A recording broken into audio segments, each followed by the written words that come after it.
ओम जी दोस्तों, सुप्रभात। कपिल देव बत्वाल का प्यार भरा नमस्कार। आशा करते हैं आप लोग कुशल मंगल होंगे, हम भी कुशल मंगल हैं। आज दिन की नई शुरुआत कर रहे हैं नई ब्लॉगिंग से। अपने घर से सुंदर मौसम हो रखा है और सबसे बड़ी यादगार रही कल हमारे आदरणीय कर्नल DS बत्वाल जी के साथ जो हमने चकवा में हल लगाया उनके साथ, और काफी जो पुरानी यादें हैं अपनी बचपन की लेकर के, और अभी तक उन्होंने पूरी तरह से अपने पूरा को जो हमने यादों का संग्रह बनाया है, बहुत ही अच्छा लगा है। और आज है हमारा मलपसरा जो कि पतंजलि पसरा सबसे बड़ा खेत, हम उसमें धान की बुआई करने के लिए आ गए हैं। और अब चलते हैं उस खेत में जो कि सबसे बड़ा जाने माना और अपने घर का नजदीकी बिल्कुल 100 मीटर की दूरी पर, और सबसे बड़ा खेत आपको दिखाएंगे पसरा की ओर। और हमारी माँ जी हमारे साथ है यहाँ पर। तो माँ जी कल है सबसे बड़ा खेत बुआई करने के दिन, बार भी बहुत ही अच्छा है। सोमवार बार है आज, और सब भोलेनाथ जी की सामने पे है खेत, और इससे बड़ा दिन क्या हो सकता है, सोमवार का दिन। और भोलेनाथ जी की कृपा से शुरुआत करते हैं। तो चलते हैं हमारे साथ पसरा की ओर। सबसे बड़े चौक में इस समय जो झाड़ू लगा रहे हैं हमारे आदरणीय चाची जी लगा रहे हैं, जो कि बबीता की मम्मी है। तो चाची आनंद आ रहा है। ये सुबह सुबह का एक्सरसाइज भी हो जाता है। ये वाला एक्सरसाइज जो झाड़ू मारने का है बहुत ही अच्छा योगा माना जाता है। आपका जो कंधे का दर्द है वो जल्दी ठीक हो जाता है और घुटनों के लिए बिल्कुल परफेक्ट माना जाता है। तो ये हम अपने पतंजलि के मलपसरा में, जो कि सबसे बड़ा खेत की आज धान की बुआई है यहाँ पर ज़बरदस्त तरीके का। और यहाँ पर हम पहुँच गए हैं अपने बैलों के साथ, आपको दिखा। ये रहा हमारा जो कि अब समापन की ओर धीरे धीरे आ गए हैं। सबसे बड़े खेत लग गए हैं और आज सोमवार का दिन जो बात कर रहे हैं हम, भोलेनाथ की कृपा से इस खेत का जो आज धान की बुआई होगी हमारी माँ जी के द्वारा। कम से कम माँ जी कितना पता यहाँ बूता जाता है जी? अच्छा 10 पता या मुल्तिर अच्छे पता या जी। अच्छा करीबन कटा कटा निकाल दो आप पहले तो बिना निकाल सब 20 का ना काटवन चाहिए पूर्ण मांगू जी करना बहुत अच्छा खा जी हमारे दूर पर। हाँ आप तो कह 2-4 बोरी भी नहीं हुआ 4-6 बोली बोली ना। तो आप देख सकते हैं क्योंकि ये कमी अब ज़्यादा जीव जंतु के द्वारा होता है ऐसा नुकसान। तो आपको बताते हैं बहुत सुंदर तरीके से लोगों को। और एक सबसे बड़ी बात यह है जो हम आपको जूम करके बताते हैं, ये भाई साहब ही आज हमारे साथ बुआई कर रहे हैं। परसों दुड़ा रहे थे, आप देख रहे होंगे ये है सामने पर, धीरे से देखिए आप, ये भी हमारे साथ यहाँ पर बिल्कुल आज धान की बुआई कर रहे हैं नीचे पंडित जी।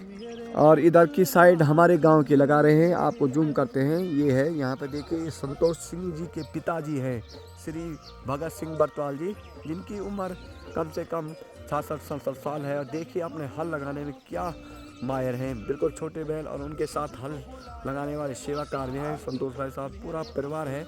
आपको यहाँ से भी वापस आते हैं, ये देखिए भाई साहब बिल्कुल सामने फेस टू फेस। तो दोस्तों हमारी मम्मी इस समय यहाँ पर धान की बुआई कर रही है, जो कि बहुत ही अच्छे तरीके से सबसे बड़े खेत में जो मलपसरा जाना जाता है अपने पतंजलि के लिए।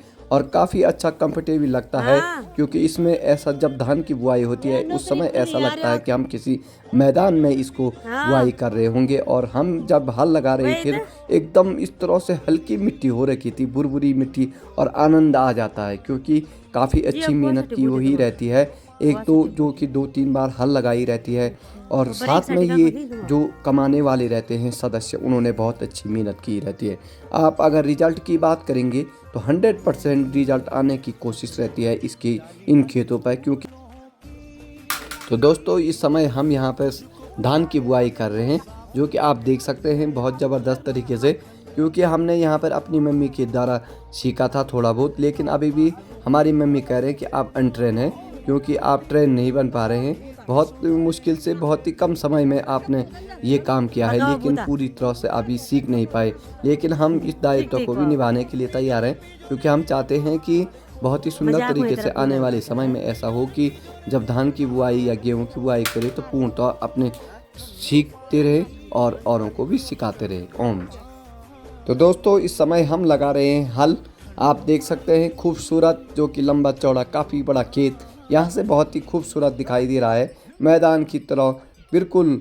हमारे बैल छोटे, हम भी छोटे लग रहे हैं और अच्छा लगता है क्योंकि कंफर्टेबल इस खेत में काफ़ी ज़्यादा अच्छा लगता है हल लगाने के लिए।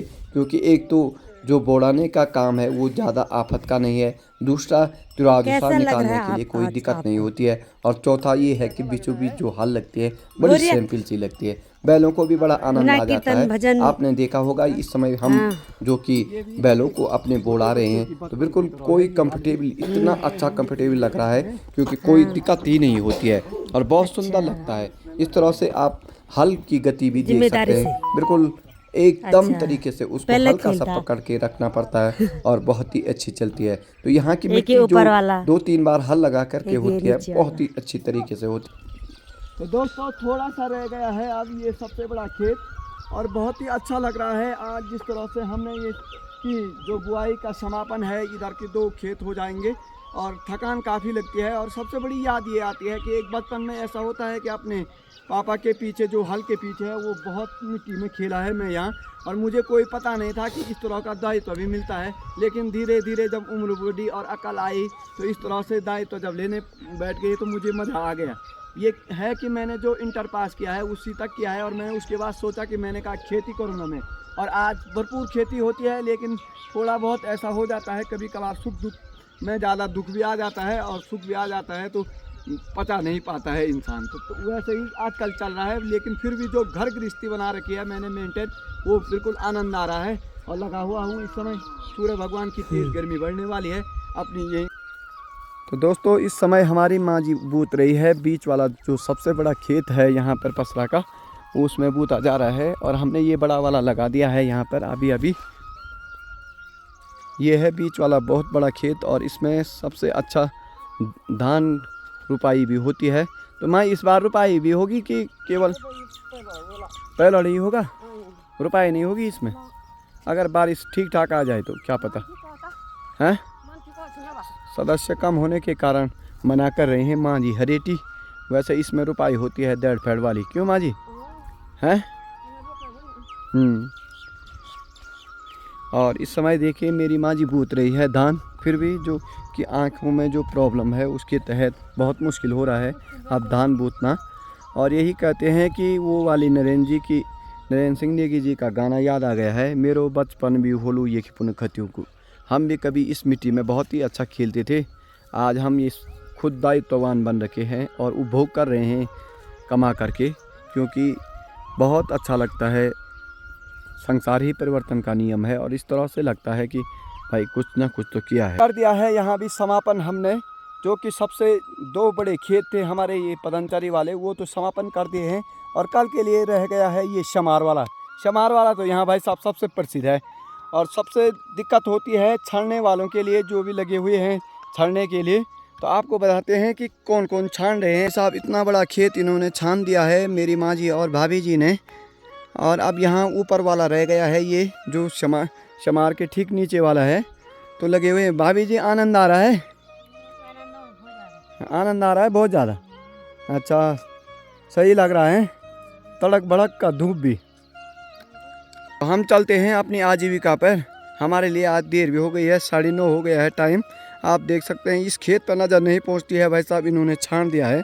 और ये देखिए तमाम इतना बड़ा, इसके बारे में कल हमारे आदरणीय कर्नल DS परतवाल जी ने भी पूरे तरीके से हमें इस खेतों के बारे में पूरा ज्ञान दिया कि पहले एक ही था, ये सबसे बड़ा खेत था और पूरा मैदान जैसा था। तो पूरे इलाके से लेकर के पूरे गांव वाले इस पर काम करते थे और लगान वापस देते थे अंग्रेज़ों को। तो ये है यहाँ की कहानी। पसरा तभी माना जाता है क्योंकि इसका नाम सबसे बड़ा खेत था, तो तब इसका नाम मालीपसरा और नीचे वाले खेतों का नाम मूलीपसरा रखा गया। यहाँ पर अब गेहूँ की कटाई शुरू होने बैठ गई है हमारे ग्राम सभा बेड़ा मल्ला में भी। और ये हमारी माया चाची हैं जो कि किसवा गेहूँ बहुत ही अच्छे कड़ाकेदार होते हैं। ये छानने के लिए भी और खाने की है तैयारी आजीविका पर जाने के लिए। गाड़ी तो नहीं है जो कि यहाँ ढुमकिलधार में रहती हैं। फ़िलहाल हम चल रहे हैं पैदल। आज बहुत देर हो गई है, 10:30 से ऊपर टाइम हो गया है। और आपको क्या बताएं भाई साहब, आज तो 2 ऐसे बड़े खेत थे कि लग रहा था कि देर हो गई, लेकिन तमाम कोशिश करने के बावजूद भी 9:30 बज ही गई थी। तो यही होता है घर गृहस्थी में कभी कभी आजीविका पर। फिर भी कहते हैं घर में अगर कोई काम करो तो फिर भी माँ बाप कहते हैं कि क्या किया तुमने।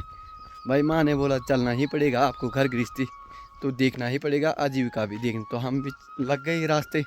गाड़ी चलाना तो आता नहीं है, फिर वही जुरियाट जाना है पैदल।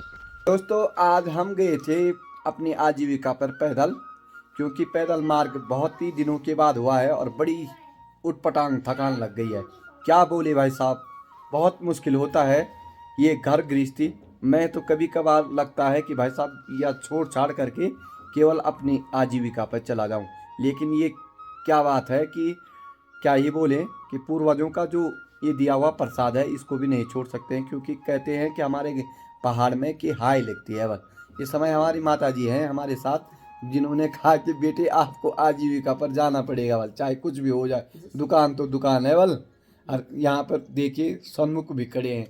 माँ जी आपने क्यों कहा हमको, जबकि देर भी हो गई यार थी। भाई दुकान ने छ इज्जत से छ घर में जते अब काम करना गा हाँ, कोई फायदा नहीं हो खाना बोड़ी माना कौन बानर खाना गा। हाँ, लास्ट में बुए हम बना उन्हें क्या करे तुम। और लास्ट में चाहे क्या करिए, सबसे पहले अपने नौकरी से सबसे पहले हाँ, दुकान तो दुकान छ।